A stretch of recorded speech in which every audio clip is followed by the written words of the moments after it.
Hello, everyone. I'm glad you're here today. I want to get right to it. I want to bring you a message from the Bible. It's in 2 Kings chapter 6, and it's a story about Elisha, who's a very powerful man in God.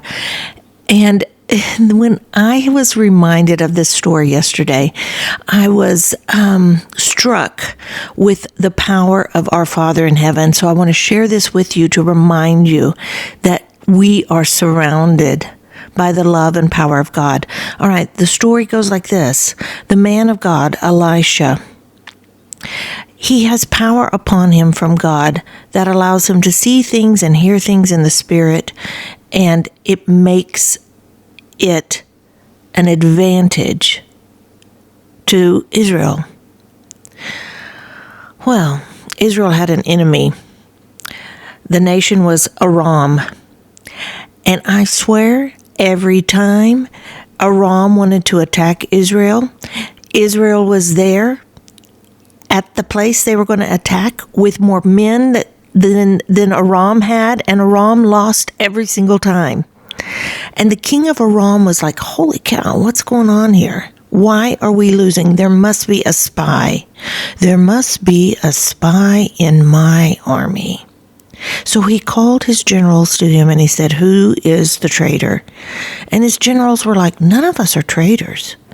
The Israelites have this man named Elisha who can be so powerful in their God, he can hear you when you speak in your own bedroom. They told that to their king, that Elisha could hear their king in his bedroom. Well, this made the king furious. And so he said, we got to go bring Elisha down. We're going to go get him. And so they loaded up and they went out and they found out where Elisha was. And they surrounded his place where he lived, or where he was living at the time. And it was a place called Dothan.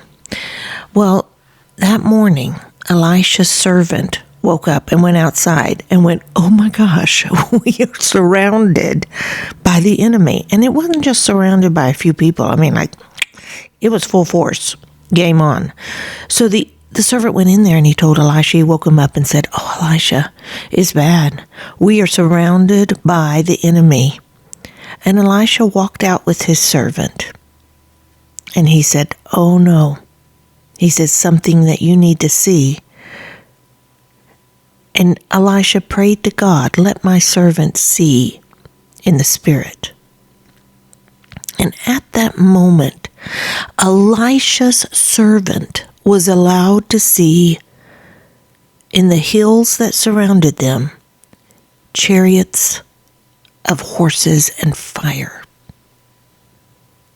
The army of God outnumbered and outsurrounded the army of Aram. His servant was blown away. And so Elisha was like, dude, we got this. You don't need to worry. And then Elisha prayed, God, make my enemies blind. Well, it wasn't a blindness where they couldn't see at all. It was a blindness that they could not see Elisha. And then Elisha walked right up to the commander and said, who are you looking for? And they said, a man named Elisha. And it was Elisha standing in front of them. Well, Elisha goes, oh, you're looking for Elisha? And they said, yes, we're wanting to kill this man named Elisha.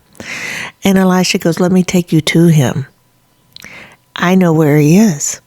And Elisha led that army right through the great gates of Samaria, into the middle of the city.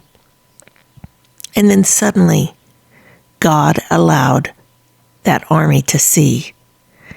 And when they could see, truly see where they were, they saw that they were inside the enemy gates and about to be captured. The king said, Elisha, the king, the good king, the Israelite king said, Elisha, should we kill these guys? And Elisha said, oh, no. Let's not kill the prisoners of war. Instead, let's give them the biggest feast they've ever had and then send them home. And that's exactly what they did. And from that moment on, Aram never bothered them again. Now, a couple of things I want to take away from this. One is, God can cause blindness in people who do not believe in him. And even the New Testament reminds us of that in 2 Peter, that God can cause people who refuse over and over and over to disobey him to absolutely be blind to him. So be aware of that. Second thing, if we are ever threatened by the enemy, by Satan, God has the power to make us invisible to him. Once again, an example in the New Testament, Acts, when the angel helped Peter escape from prison. So our God is a very powerful God when it comes to spiritual attacks on us. And let's remember that. Second thing, you imagine and always remember the army of the Lord that is around you as a believer. There's more of us than there are of them. To quote Elijah, there are more of us than there are of them. Don't forget that. And there is an army around you from heaven, a heavenly army protecting you. Make sure you make choices that keep the enemy out. All right? But just remember, in difficult times, you're surrounded by the army of the Lord, and it looks like fiery chariots and horses.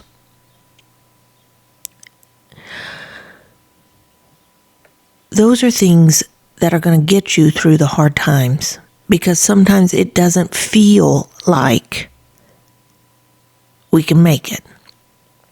Sometimes life can be so overwhelming that it makes it feel like we are destroyed and we have nothing to defend ourselves. And just remember, there are things that we cannot see. There is the unseen spiritual world from which God created, and there are battles taking place in that realm on our behalf. And if you're too tired to pray, then you need to know there are believers everywhere else that are praying on your behalf. And there's power in that. That is our ultimate weapon. The blood of Jesus, truly, is what saves us. Prayer and his word is what defends us. He fights those battles for us. And I know I have some dear friends who are struggling right now in ways that will bring you to your knees and reminds everyone what's truly important in life, and that's the people you love, relationships. But I wanted to remind you of this story. It's real, and that's the God we belong to. All right, that's all I have.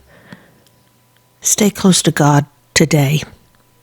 And remember, you're surrounded by heavenly armies. This is Gina Lima Charlie. I'm out.